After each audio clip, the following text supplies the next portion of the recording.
Hello everyone, welcome back সবাইকে। আজকে তোমাদের জন্য নিয়ে চলে এলাম একটু অন্যরকম ভিডিও, কারণ আজকে ক্লাস 10-এর নয়, আজকে কিন্তু আমরা ক্লাস 11-এর ভিডিও নিয়ে এসেছি। হ্যাঁ, অনেকেই আমাকে বলেছিল যে ক্লাস 11-এর কিছু চ্যাপ্টার নিয়ে একটুখানি আলোচনা করতে। আমারও অনেক স্টুডেন্ট আছে, তারাও বলেছিল। তো আমি ক্লাস 11-এর কিছু কিছু স্পেসিফিক চ্যাপ্টার তোমাদের সাথে একটুখানি আলোচনা করে দিচ্ছি, তার বেসিক কনসেপ্টগুলো। তো প্রথমেই আমাদের ক্লাস 11-এ যে চ্যাপ্টারটা করতে হবে তার নাম হচ্ছে সেট থিওরি। এই চ্যাপ্টারটা তোমরা ভালো করে না করলে কিন্তু 11 হোক 12 হোক তোমাদের অঙ্ক করতে কিন্তু ভীষণ প্রবলেম হবে। সেই জন্য এই চ্যাপ্টারটা কিন্তু তোমাদের ভালো করে আগে বুঝতে হবে। চলে আসি আমরা আমাদের চ্যাপ্টারে। প্রথম, সেট থিওরি মানে কি? সেট মানে কি? সেট বলতে আমরা বুঝি যে collection of well defined objects বলতে পারি, অর এলিমেন্টসও বলতে পারি, ইন আ ডিস্টিংক্ট ম্যানার। মানে কি এক এক করে বুঝি। খুব ভালো করে এই লাইনটার মানে বুঝলে আমরা কিন্তু সেট ক্লিয়ার হয়ে যাবে। সেট হচ্ছে কালেকশন করব আমরা এলিমেন্টসের। কালেকশন মানে সাপোজ 1, 4 আর 6 এই তিনটে সংখ্যা আছে, এদেরকে আমরা একটা জায়গায় রাখবো। সাপোজ এদের ঘরের দরকার, আমরা এদেরকে একটা ঘরে রাখবো। তাহলে আমরা কি করলাম, দুদিকে দুটো কার্লি ব্র্যাকেট লাগিয়ে দিলাম। দুদিকে কি করলাম, দুটো কার্লি ব্র্যাকেট আমি লাগিয়ে দিলাম। তাহলে এরা একটা ঘরের মধ্যে থেকে গেল। এটাকেই আমরা কি বলতে পারি, একটা সেট বলতে পারি। ঠিক আছে, তাহলে কালেকশন করব কিসের, কোনো এলিমেন্টের। এখানে এলিমেন্টকে 1, 4, 6 এরাই হচ্ছে এলিমেন্ট। তাহলে এলিমেন্টের কালেকশন করলে তাকে আমরা সেট বলবো। কিন্তু এখানে সব থেকে গুরুত্বপূর্ণ হচ্ছে এই ওয়ার্ডটা, that is well defined. Well defined মানে অনেকে না বুঝতে পারে না। ওয়েল ডিফাইন্ড মানে কি, আগে এটা খুব ভালো করে বুঝি। সাপোজ এখানে 10 জন স্টুডেন্ট বসে আছে।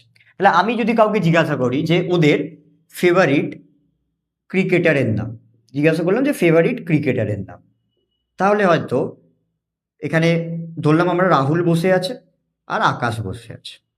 তাহলে রাহুল হয়তো বলতে পারে যে ধোনি হচ্ছে ওর ফেভারিট ক্রিকেটার, আকাশ হয়তো বলতে পারে সচিন, রাম হয়তো বলতে পারে বিরাট কোহলি। ঠিক আছে, আমি জাস্ট এক্সাম্পল লিখলাম। তাহলে আমি জিজ্ঞাসা করলাম কি, একটা কোশ্চেন জিজ্ঞাসা করেছিলাম যে ফেভারিট ক্রিকেটার, অ্যান্সারগুলো কি সেম পেলাম আমি? অ্যান্সারগুলো কি আমি সেম পেলাম না?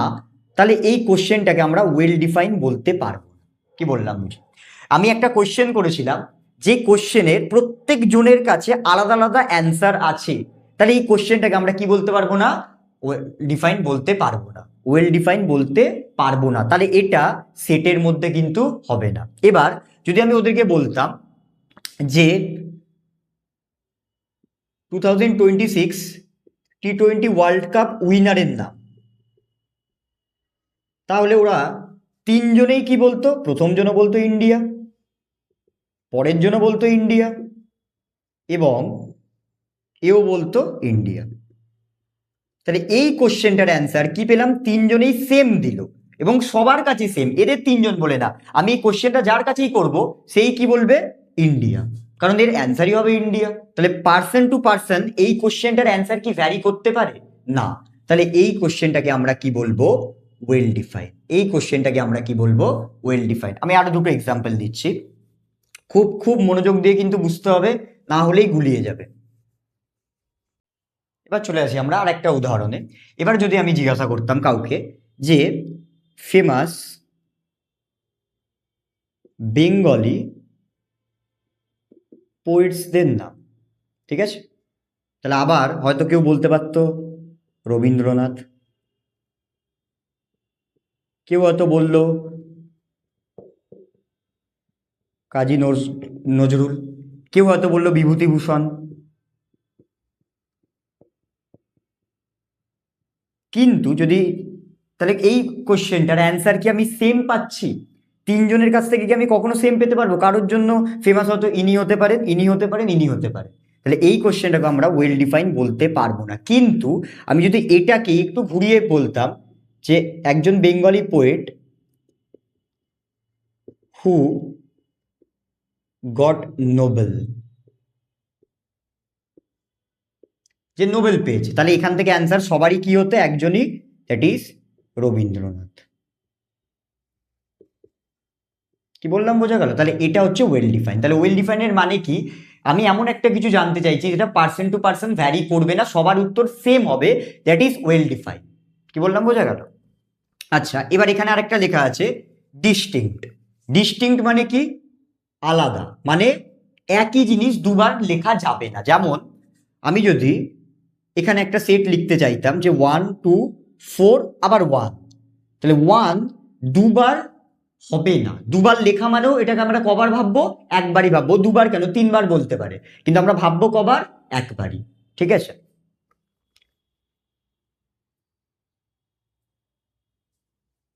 এবার চলে আসি, আমরা কিছু কিছু একটু সেট দেখি।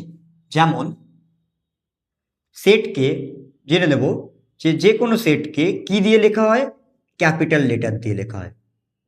সেটকে আমরা কি দিয়ে রিপ্রেজেন্ট করি? ক্যাপিটাল লেটার দিয়ে রিপ্রেজেন্ট করি। মানে সাপোজ এখানে একটা আমরা সেট লিখতে চাইছি, তাহলে সেটটাকে আমরা কি সাপোজ এ দিয়ে ডিনোট করলাম, তাহলে এ ইকুয়ালস টু, এবার আমি সেটটা লিখতে যাব। ঠিক আছে? আমি এখানে লিখলাম 2,3, জাস্ট এক্সাম্পল দিলাম। তাহলে যে কোনো সেট লিখতে গেলে প্রথমে আমাকে কি দিয়ে লিখতে হবে? ক্যাপিটাল লেটার দিয়ে লিখতে হবে। এবার আমরা কিছু কিছু সেটের একটু এক্সাম্পল দেখি। ঠিক আছে? প্রথম সাপোজ আমি এ দিয়ে লিখলাম এক্স কমা ওয়াই কমা জেড। ওকে, বি দিয়ে লিখলাম এক্স কমা ওয়াই কমা জেড কমা ওয়াই। সি দিয়ে লিখলাম এক্স কমা জেড কমা ওয়াই। আর ডি দিয়ে লিখলাম 2,7,9। এই লিখলাম। এই লেখা আছে চারটে সেট। এবার ভালো করে বুঝি, প্রথম যে সেটটা লেখা আছে না, প্রথম যে সেটটা লেখা আছে, আমরা সেটের মধ্যে যতগুলো এলিমেন্ট থাকবে, যে যা আমরা দেখতে পাচ্ছি, এদেরকে এক একটা এলিমেন্ট বলবো। তাহলে এই সেটে কতগুলো এলিমেন্ট আছে? 3টে। এটাকে কিভাবে লেখা হয়? Number of element set A. Set এর মধ্যে কতগুলো এলিমেন্ট আছে? নাম্বার কতগুলো আছে? 3। কি বললাম? Number of A set is 3, এবং এইটাকেই বলা হয় কার্ডিনাল নাম্বার। কি বলা হয়? Cardinal number. কার্ডিনাল নাম্বার মানে নাম্বার অফ এলিমেন্টস, সে কতগুলো এলিমেন্টস আছে ওই সেটের মধ্যে। তাহলে এ সেটের মধ্যে কতগুলো এলিমেন্টস আছে? 3টে। এবার বি দেখি, বিতে ভালো করে বুঝি। বিতে কেউ যদি বলে কতগুলো আছে 1 2 3 4, তাহলে ভুল হয়ে যাবে। কেন? ওয়াই দুবার আছে, নেব একটাই, কারণ আমরা বলেছিলাম যে রিপিটেশন অ্যালাউ নয়। এখানে মনে রাখবো কি অ্যালাউ নয়? Repetition not allowed. তাহলে এখানে আমরা কিভাবে লিখতে পারবো? এক্স ওয়াই দুবার আছে, নেব একবারই, আর জেড। তাহলে এখানেও নাম্বার অফ এলিমেন্ট কত হয়ে গেল? 3। নাম্বার অফ এলিমেন্ট কত হয়ে গেল? 3। এটাকে আমরা কি বলবো? কার্ডিনাল নাম্বার বলবো। কি বললাম বোঝা গেল? কি অ্যালাউ করবো না? রিপিটেশন কিন্তু অ্যালাউ করব না। এবার ভালো করে বুঝি সি। আমি লক্ষ্য করছি এ আর সি এর মধ্যে একটা মিল আছে। কি মিল আছে? যে এতে যা যা এলিমেন্ট ছিল, সিতেও তাই তাই এলিমেন্ট আছে, শুধু অর্ডারটা চেঞ্জ হয়ে গেছে। মানে এখানে আগে ওয়াই ছিল, পরে জেড ছিল, এখানে জেডটা এখানে চলে এসেছে, ওয়াইটা পরে চলে গেছে। ভালো করে একটা জিনিস মাথায় রাখবো, যে যখন আমরা সেট করব, সেটে একটা কথা আছে কি, যে অর্ডার অফ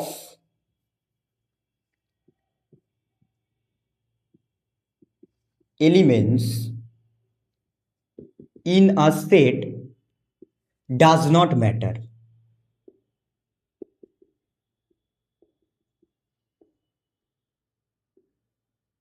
মানে কি? যে এই যে সেটটা আমরা দেখতে পাচ্ছি না, এর এলিমেন্ট আর এর এলিমেন্ট সেম আছে, অর্ডারটা ম্যাটার করবে না। অর্ডার মানে এক্স পরে থাকতে পারতো, ওয়াই আগে থাকতে পারতো, অর্ডার ম্যাটার করবে না। ম্যাটার কি করবে? এলিমেন্টগুলো কি সেম আছে? হ্যাঁ। তাহলে এই দুটো সেটকে আমরা কি বলতে পারবো? Equal set. এই দুটো সেটকে আমরা কি বলবো? Equal set. মানে এ ইকুয়ালস টু বি, এদেরকে বলা হয় ইকুয়াল সেট। কি বললাম? অর্ডার দেখবো না, এক্স পরে থাকুক এক্স আগে থাকুক, সেটা আমার কাছে কোনো ম্যাটার করবে না। ম্যাটার কি করবে? যে এর এলিমেন্ট আর এর এলিমেন্ট সেম আছে কিনা। যদি সি এর এলিমেন্ট আর বি এর এলিমেন্ট সেম থাকে, তাহলে আমরা কি লিখে দিলাম? এ ইকুয়ালস টু বি। ওকে, এবার ডি দেখি। ভালো করে বুঝি, আমি ডি এরটা এর সাথেই কম্পেয়ার করছি, আর সিটাও এর সাথে কম্পেয়ার করছি, ডিটাও এর সাথে কম্পেয়ার করছি। ডি আর এর মধ্যে মিল কোথায়?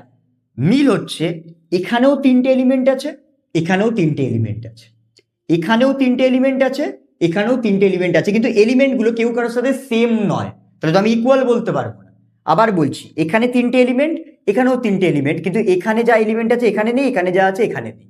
তাহলে এই দুটো সেটকে আমরা বলবো A is equivalent not equal to D.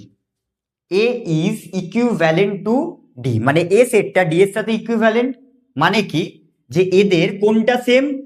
Cardinal number same. Cardinal number কি হয়েছে? সেম। বাট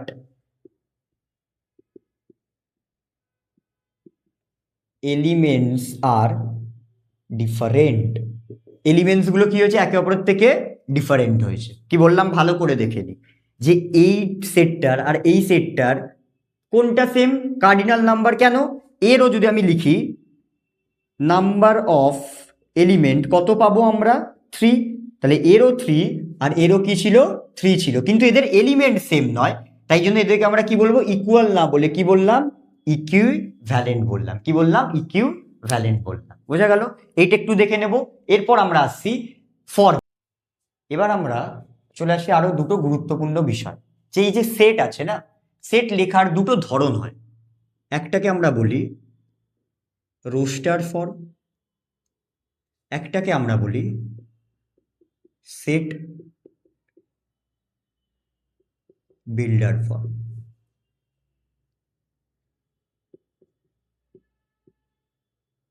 একটাকে কি বলি? রোস্টার ফর্ম, আর একটা কি বলবো? Set builder form. আগে বুঝবো এই দুটোর মধ্যে ডিফারেন্স কি। কি ডিফারেন্স আছে এই দুটোর মধ্যে? রোস্টার ফর্ম মানে হচ্ছে নর্মাল, যেমন সাপোজ এখানে অনেক স্টুডেন্ট বসে আছে, ঠিক আছে, আমি হয়তো সবার নাম মনে নেই বা জানি না, তো আমি দেখছি আমি পড়াচ্ছি, একজন স্টুডেন্ট খুব ডিস্টার্ব করছে, ঠিক আছে, আমি তার নাম জানি না। এবার আমি তাকে বলবো কি করে? যে আমি তাকে বলছি যে তুমি ক্লাস থেকে হয়তো বাইরে চলে যাও, তাহলে আমি তাকে যে এই কথাটা বলবো, আমি তো তার নাম জানি না, তাহলে আমাকে তাকে বলতে হবে কি করে? সাপোজ সে হয়তো ব্লু কালারের কোনো কিছু পরে আছে, তাহলে আমাকে তাকে কি বলতে হবে? যে ব্লু শার্ট পরা তুমি বাইরে চলে যাও, ব্লু শার্ট পরা ছেলেটি তুমি বাইরে চলে যাও, ঠিক আছে, কারণ আমি তো তার নাম জানি না, তাহলে তা আমাকে কি করতে হলো? ক্যারেক্টারিস্টিক্স বলতে হলো, যে ব্লু শার্ট ও পরে আছে, ও বাইরে চলে যাবে। এবার প্রবলেম কি, যদি তিনজন বা দুজন, আমি ধরলাম দুজনই ব্লু শার্ট পরে আছে, তাহলে আমি যদি বলি ওরাও বুঝতে পারবে না যে আমি কাকে বলছি, তখন আমাকে কি করতে হবে? ব্লু শার্ট শুধু বললে হবে না, তাহলে প্রথমে আমি বলেছিলাম যে ব্লু শার্ট যার আছে সে বাইরে চলে যাও, একা ছিল চলে গেল। কিন্তু যদি দুজন থাকে, দুজনেই ব্লু শার্ট পরে আছে, তখন আমাকে কি করতে হবে? ব্লু শার্ট আমাকে দেখতে হবে যে এদের দুজনের মধ্যে আর কি ক্যারেক্টারিস্টিক্স আছে, সেটা দুজনকে কি করবে? ডিফারেন্সিয়েট করবে। আমি বললাম ব্লু শার্ট এবং যে ওয়াচ পরে আছো, তার হাতে হয়তো কোনো ঘড়ি আছে, সে কি করো? বাইরে চলে যাও। কি বললাম বোঝা গেল? আবার একটা প্রবলেম দেখা গেল যে তিনজন স্টুডেন্ট আছে, তারা ব্লু শার্টও পরে আছে এবং তাদের হাতে ওয়াচও আছে, তখন আমি কি করব? দেখবো তিনজনের মধ্যে আমি দেখতে পাচ্ছি একজনই স্পেকটেকলস লাগিয়ে আছে, চশমা পরে আছে, আর দুজন কিন্তু নেই। তাহলে আমি কি বলবো? ব্লু শার্ট পরা ছেলেটি যার হাতে ওয়াচ আছে এবং যে স্পেকটেকল লাগিয়ে রেখেছে বা চশমা পরে আছে, সে বেরিয়ে যাও। কারণ আমি তার নাম জানি না। যদি আমি তার নাম জানতাম, আমি কি বলতাম? যে রাম তুমি ক্লাসের বাইরে চলে যাও। তাহলে নাম জানলে আমাকে এত কিছু দেখতে হচ্ছিল না, এগুলোকে কি ছিল? ক্যারেক্টারিস্টিক্স। যদি আমি তার নামই জেনে যেতাম, তাহলে আমাকে এত কিছু বলতেই হতো না। তাহলে সিম্পল ফর্মকে বলা হয় রোস্টার ফর্ম, আর একটুখানি ঘুরিয়ে যখন আমরা আসি তাকে আমরা কি বলবো? Set builder form. সিম্পল হচ্ছে roster form, set builder form মানে এই যে আমি তার নাম জানি না, আমি কিভাবে তাকে প্রকাশ করছি? তার ক্যারেক্টারিস্টিক্স দিয়ে, যে এইগুলো কাকে বোঝাচ্ছে? রামকেই বোঝাচ্ছে, এই তিনটে পয়েন্ট, কিন্তু আমি তার নাম জানতাম না বলে আমাকে এই তিনটে বলতে হলো। ঠিক আছে, তাহলে এবার আমরা একটুখানি সেট দিয়ে বুঝি যে এটাকে আমরা লিখবো কিভাবে। সাপোজ আমাকে একটা সেট দেওয়া আছে,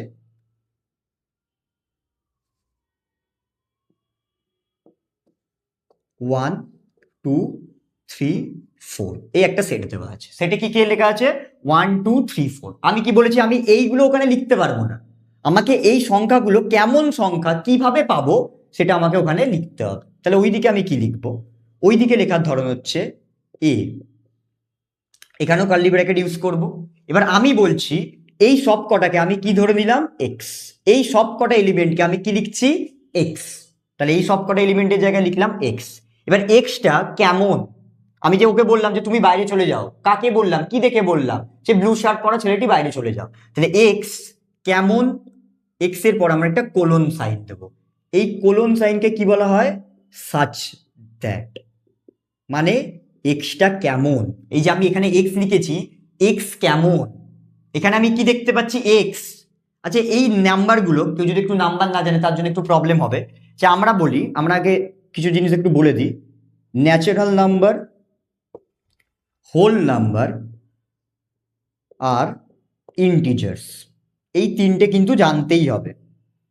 ন্যাচারাল নাম্বার মানে কি? যে নাম্বার 1 থেকে শুরু হয় এবং চলতেই থাকে চলতেই থাকে।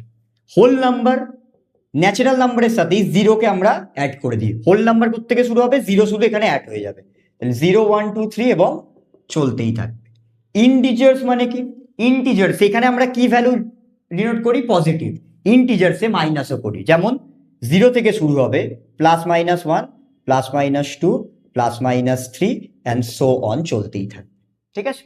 তাহলে এইটা আমি কার মধ্যে পাচ্ছি? এই বৈশিষ্ট্যটা কার মধ্যে পাচ্ছি? হোল নাম্বারে না, কারণ 0 দিয়ে শুরু, তাহলে হোল নাম্বার নয়। ইন্টিজার্স মাইনাস আছে না, তাহলে এটা কি নাম্বারের মধ্যে পাচ্ছি? ন্যাচারাল নাম্বারের মধ্যে পাচ্ছি। ঠিক আছে? এইটা একটুখানি কিন্তু আগে বুঝে নিতে হবে। তাহলে এর বৈশিষ্ট্যটা আমরা কি পাচ্ছি? যে এটা হচ্ছে ন্যাচারাল নাম্বার। তাহলে আমরা এখানে লিখলাম x such that x belongs to, এই যে একটা এর মতন সাইন, এটাকে কি বলা হয়? Belongs to. ওকে, যে এক্স বিলংস টু কোন ধরনের নাম্বার? Natural number. ন্যাচারাল নাম্বারকে আমরা কি দিয়ে ডিনোট করি? এন দিয়ে। তাহলে এক্স কেমন? এক্স হচ্ছে ন্যাচারাল নাম্বার। কিন্তু এখানে একটা জিনিস বুঝতে হবে, ন্যাচারাল নাম্বার যদি লিখে দিই, ন্যাচারাল নাম্বার চলতেই থাকবে, ওকে বন্ধও করতে হবে। তাহলে বন্ধ করার জন্য আমরা কি লিখবো? খুব ভালো করে দেখি। এক্স তো ন্যাচারাল নাম্বার হতে পারে, মানে 1 2 3 4, কিন্তু 4-এর থেকে কি হবে না? বড় হবে না। 4-এর সমান হতে পারে, কিন্তু 4-এর থেকে কি হবে না? কখনো বড় হবে না। তাহলে আমরা এখানে কি লিখতে পারি? X less than equals two 4, মানে 4-এর সমান হতে পারে এবং 4-এর থেকে ছোট হতে পারে। এক্স 4-এর ছোট মানে 1 2 3 হতে পারে, আবার 4ও হতে পারে, তাই জন্য কি লিখেছি? Less than equals two. এটাই হচ্ছে কি? Set builder form. কি বললাম, বোঝা গেল? আরো এক্সাম্পল আমরা নিচ্ছি। সাপোজ আরেকটা সেট নিলাম, এ 1 2 3 4 5 6 7 8 9, আমি 9 অব্দি লিখি। ঠিক আছে? এটাকে যদি আমাকে এখানে লিখতে বলে, আমি আবার কি করব? আবার দেখে নেব। যে লিখলাম প্রথমে এ, সবকটা এলিমেন্টকে কি ধরবো? এক্স, সাচ দ্যাট এক্স কেমন সংখ্যা? কি দেখতে পাচ্ছি? 1 থেকে শুরু করে চলতেই থাকছে। তাহলে এক্স হলো, x belongs to natural numbers, এবং আর কি দেখতে পাচ্ছি? যে এক্স 9-তে থেমেছে, তাহলে এক্স 9 থেকে ছোট হতে পারে বা 9-এর সমান হতে পারে, কিন্তু 9 থেকে বড় হবে না। তাহলে x less than equals two 9। কি বললাম, বোঝা গেল? X less than equals two 9। আরো এক্সাম্পল আমি করাচ্ছি। এবার এক ধরনের অঙ্ক আমি দেখাচ্ছি, এটা একটু ভালো করে দেখে নিই। যেখানে আমি কি লিখছি? যে এ হচ্ছে 2 4 6 8 10। ঠিক আছে? 2 4 6 8 10, এটা আমাকে ওখানে সেট বিল্ডারে লিখতে বলেছে। এবার সেট বিল্ডার লিখতে গেলে আমাকে আগে বুঝে নিতে হবে যে এই নাম্বারগুলোর নেচার কি। অনেকে বলে এই নাম্বারগুলোর নেচার ইভেন, আমরা ঠিক আছে। তাহলে কেউ যদি বলে যে এ এলিমেন্টগুলোকে এক্স ধরবো, সাচ দ্যাট এক্স, ইভেনের কোনো না সাইন হয় না। যে ইভেনকে আমরা যেমন ন্যাচারাল নাম্বারকে এন লিখতে পারি, হোল নাম্বারকে ডাব্লিউ লিখতে পারি, ইন্টিজারকে আই লিখতে পারি, ইভেনকে যদি কেউ বলে যে এক্স ইকুয়ালস টু ইভেন বা এক্স বিলংস টু ইভেন, যদি এরকম লিখতে চায়, ইভেন কিন্তু এখানে লেখা যাবে না। তাই জন্য এইখানে একটুখানি বুদ্ধি লাগাতে হবে। কি করতে হবে দেখি। আমি এই ফরম্যাটটাকে একটা জিনিস বুঝতে পারছি যে এগুলো 2-এর মাল্টিপল, 2-এর নামটায় পড়বে। যদি আমি এটাকে একটু ভাঙি, 2 × 1 বলতে পারি, এটাকে 2 × 2 বলতে পারি, এটাকে 2 × 3 বলতে পারি, এইভাবে 2 × 4 আর লাস্টেরটা 2 × 5 বলতে পারি। এবার সবেতে কমন কি আছে? 2। তাহলে আমি দেখতে পাচ্ছি এক্স কেমন হবে? 2, আর কোনগুলো চেঞ্জ হচ্ছে? এই সংখ্যাগুলো। এখানে 1, এখানে 2, এখানে 3, এখানে 4, এখানে 5, চেঞ্জ হয়ে কি হচ্ছে 1 2 3 4 5। তাহলে এইগুলো কি নাম্বার? Natural numbers. তাহলে এক্স এর ভ্যালু আমরা কি বলতে পারি? 2n। 2 দিয়ে কোনটাকে গুণ করছি? n। n মানে এই যে n মানেই হচ্ছে এটা। কেন? এই যে 2 তো সবেতে কমন আছে। 2 এর সাথে কত গুণ করছি? প্রথমে 1, তারপর 2, তারপর 3, তারপর 4, তারপর 5। তাহলে কি লিখলাম? 2n। এবং এখানে nটাই কি? এই যে n এর ভ্যালুই তো এটা। প্রথমে 1, তারপর 2, তারপর 3, তারপর 4, তারপর 5। তাহলে n কি নাম্বার হচ্ছে? n হচ্ছে ন্যাচারাল নাম্বারস। তাহলে এখানে আমরা কি লিখতে পারি? n belongs to natural numbers. Okay, এবং n কোথায় থেমে যাচ্ছে? 5-এ। তাহলে কি লিখলাম? And n less than equals to 5। কি লিখলাম? n less than equals to 5। Okay, same ভাবে একটু তো বুদ্ধি লাগাতে হবে, কারণ 11-এ তোমরা উঠে গেছো, এবার কিন্তু একটুখানি ভালো করে অঙ্কটা করতে হবে। আমি আরেকটা দিচ্ছি, a নিলাম 4 8 12 16 20, এই নিলাম। এখানে কত হবে? যারা এটা বুঝে গেছে তারা এটা দেখেই বলে দেবে যে আচ্ছা a x such that x equals to, এখানে 2n ছিল কেন? 2 এর মাল্টিপল, এখানে 4 এর মাল্টিপল, তাহলে কত হয়ে যাবে? 4n। 4 ইন্টু 1, এটা 4 ইন্টু 2, এটা ইন্টু 3, এটা ইন্টু 4, এটা ইন্টু 5। তাহলে n এর ভ্যালু কি হচ্ছে? এখানেও ন্যাচারাল নাম্বারস আসছে। আবার বলে দিলাম, এই যে 4 ইন্টু 1, এটা ইন্টু 2, তাহলে 1 2 3 4 5 ন্যাচারাল নাম্বারস। তাহলে n belongs to natural number and n less than equals two, কততে শেষ হচ্ছে? এটাও 5-এ। কি বললাম? বোঝা গেল? এই ফরম্যাটটা বোঝা গেল? এবার দুটো আরো ভালো অঙ্ক নিয়ে আসি। হ্যাঁ, দুটো ভালো অঙ্ক করলে তোমরা আরো ক্লিয়ার হয়ে যাবে। এবার আমি চলে আসছি আরো দুটো খুব গুরুত্বপূর্ণ অঙ্ক নিয়ে, সেটা দেখি ভালো করে। এখানে a লেখা আছে সাপোজ 1 1/2 1/3 1/4 1/5, এই লেখা আছে। ওকে, এটাকে আমাকে সেট বিল্ডার করতে বলেছে। তাহলে আবার আমাকে দেখতে হবে এখানে কিভাবে আমি ওটাকে লিখতে পারি, নেচারটাকে একটু ফলো আপ করতে হবে। হ্যাঁ, কারণ না বুঝতে পারলে কিন্তু খুব প্রবলেম। তাহলে এক্স সাচ দ্যাট, এক্স কেমন আগে এটা বুঝি। আচ্ছা, এই যে 1 লেখা আছে, আমি এটাকে 1/1ও লিখতে পারি বোঝার জন্য। তাহলে আমরা কি বুঝছি? যে ওপরে তো সবার 1 আছে, আর নিচের নাম্বারগুলো কি হয়ে আছে? ন্যাচারাল নাম্বার বাড়ছে। তাহলে এক্স ইকুয়ালস টু 1/n। ওপরে সবার 1 আছে বলে 1 নিয়ে নিয়েছিলাম, যেমন আগেরটায় 2 এর মাল্টিপল ছিল 2 লিখে নিয়েছিলাম। কোনটা চেঞ্জ হচ্ছে? এইগুলো। তাহলে এটাকে n ধরেছি, এবং n কি নাম্বার? 1 2 3 4 5 কি নাম্বার? Natural number. তাহলে এখানেও লিখলাম n belongs to natural number, এবং n লাস্ট কত অবধি হবে? 5। তাহলে লেস দ্যান ইকুয়ালস টু 5। বললাম? বোঝা গেল? নেক্সট, এখানে সাপোজ আছে 1 square minus 2 square, 2 square minus 3 square, 3 square minus 4 square, 4 square minus 5 square. ঠিক আছে, এই অবধি দেওয়া আছে। এটাকে আমাকে বলেছে এখানে লিখতে। তাহলে আমি কি লিখবো? এক্স সাচ দ্যাট তো দিয়ে দিলাম। এবার খুব খুব ভালো করে বুঝতে হবে, আবার বলছি, দেখে না একটুখানি বোঝার চেষ্টা করতে হবে নিজেদের। যে এখানে আছে 1 স্কোয়ার, এখানে আছে 2 এর স্কোয়ার, এখানে আবার 2, এখানে আছে 3। ওকে, 3 4 4 5। তাহলে এখানে আমি এক্স কে কি বলতে পারবো? এক্স কে আমরা এখানে কি বলতে পারবো? যে প্রথমটা হচ্ছে 1, তারপর হচ্ছে 2, তারপর হচ্ছে 3, তারপর হচ্ছে 4, তারপর হচ্ছে 5। তাহলে আমি এখানে এটাকে খুব ভালো করে দেখি, আমি একটাকে একটু ভেঙে লিখছি। এই আছে। তাহলে আমি বলছি যে যদি এটা n হয়, 1টা যদি n হয়, তাহলে এটা কি আকারে লেখা আছে? n মাইনাস এই 2 স্কোয়ারকে, আর একটা জিনিস আমি ভেঙে দেখিয়ে দিই, এটাকে আমি 1 স্কোয়ার আর এই 2 স্কোয়ারকে 1 প্লাস 1 এর স্কোয়ার লিখতে পারি। কি বললাম? ভালো করে বুঝি। এটা 1 স্কোয়ার লেখা আছে, 2 এর স্কোয়ারকে আমি 2 কে ভেঙে 1 প্লাস 1 ভেতরে লিখতে পারি। তাহলে সেম ভাবে পরেরটাকে, এটা কি বলে, পরেরটাকে আমি কি লিখতে পারি? এটাকেও দেখি, যে এখানে 2 স্কোয়ার যেমন লেখা আছে, এটাকে আমি কি লিখতে পারি? 2 প্লাস 1 এর স্কোয়ার লিখতে পারি। সেম ভাবে যদি আমি তারপরেরটাকেও বলি, 3 স্কোয়ার মাইনাস 4 স্কোয়ার, খুব খুব ভালো করে বুঝবো। তাহলে এটাকে আমি 3 এর স্কোয়ার মাইনাস 4কে ভেঙে 3+1² লিখতে পারি, কারণ এই আকারে ভাঙছি।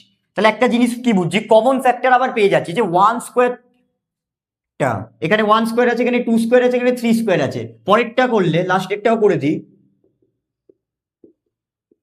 5কে ভেঙে কি লিখবো, 4+1²।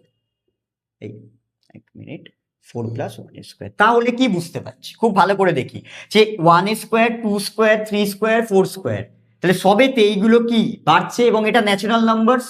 তাহলে এটাকে যদি আমি লিখি n এর স্কোয়ার, কি লিখলাম, এইগুলোকে আমি প্রথমে কি ধরলাম, n। তাহলে n এর ভ্যালু আমরা 1, 2, 3 করে পাচ্ছি। তাহলে এখানেও দেখবো এই জায়গাটায় লক্ষ্য করি, এখানে কোনটা চেঞ্জ হচ্ছে, এই প্রথমগুলো চেঞ্জ হচ্ছে, দেখতে পাচ্ছি 1, 2, 3, 4। তাহলে n², মাঝখানে কি আছে, মাইনাস, প্রথমটাকে আমরা কি লিখলাম, n, আর +1 তো সবেতে রিপিট হচ্ছে, এখানেও +1, এখানেও +1, এখানেও +1, এখানেও +1। তাহলে n+1² কি বললাম, বোঝা গেল যে আমি এটাকে ভেঙে কি লিখতে পারি, 1 এর হোল স্কোয়ার লিখেছি, 2কে ভেঙে আমি 1+1 ভাঙলাম। ওকে, এখানে 2² ছিল, 2 এর স্কোয়ার লিখেছি, 3কে আমি 2+1, এখানে যেটা আছে সেটা +1 করে ভেঙেছি, সেম ভাবে 3কে ভেঙেছি, 4কে ভেঙেছি। তাহলে ভাঙার ফলে আমি কি দেখতে পাচ্ছি যে প্রথমে এখানে 1 আছে, তারপর 2 আছে, তারপর 3 আছে, তারপর 4 আছে। তাহলে একটা নাম্বারে সিকোয়েন্সে পড়ে গেল, দ্যাট ইজ ন্যাচারাল নাম্বার। তাহলে এটাকে আমি n ধরে নিলাম, তাহলে লিখেছি এর জায়গায় কি, n²। ওকে, মাইনাস, এবার আমি দেখছি যে সেকেন্ড ব্র্যাকেটের মধ্যে কোনগুলো চেঞ্জ হচ্ছে, প্রথমগুলো। তাহলে আমি n দিয়েছি, প্লাস 1 তো সবেতে আছে, কেউ 1+n ও লিখতে পারে, আমি n+1 লিখেছি, +1 সবেতে আছে, আমি +1টা তুলে এখানে বসিয়ে দিয়েছি। তাহলে এখানে n কি নাম্বার হবে, n belongs to natural numbers. এবং n এর ভ্যালু দেখি আমরা, n এর ভ্যালু লাস্ট কততে গিয়ে দাঁড়িয়ে আছে, 4। তাহলে n < <4। কি বললাম, বুঝে গেল? তোমরা বাড়িতে সবাই ভালো করে এই চ্যাপ্টারটা প্র্যাকটিস করবে। কারোর যদি কোনো জায়গায় অসুবিধা থাকে তারা লিখে দিতে পারো, কোনো অসুবিধা নেই, যে আমি চেষ্টা করবো ওই অঙ্কগুলো করিয়ে দেওয়ার। তোমাদের কিন্তু প্রত্যেকটা জিনিস একটু বুঝে বুঝে করতে হবে। যারা 10-এ একটুখানি উইক ছিলে তাদেরকে কিন্তু 11-এ একটু ধরে ধরে এবং ভীষণ প্র্যাকটিস করতে হবে। প্র্যাকটিস না করলে কিন্তু তারা 11-এর অঙ্ক করতে পারবে না। আমি আজকে যেটুকু করালাম তোমরা ভালো করে করো, চেষ্টা করবে এর পরের পার্ট খুবই তাড়াতাড়ি আসবে, ঠিক আছে?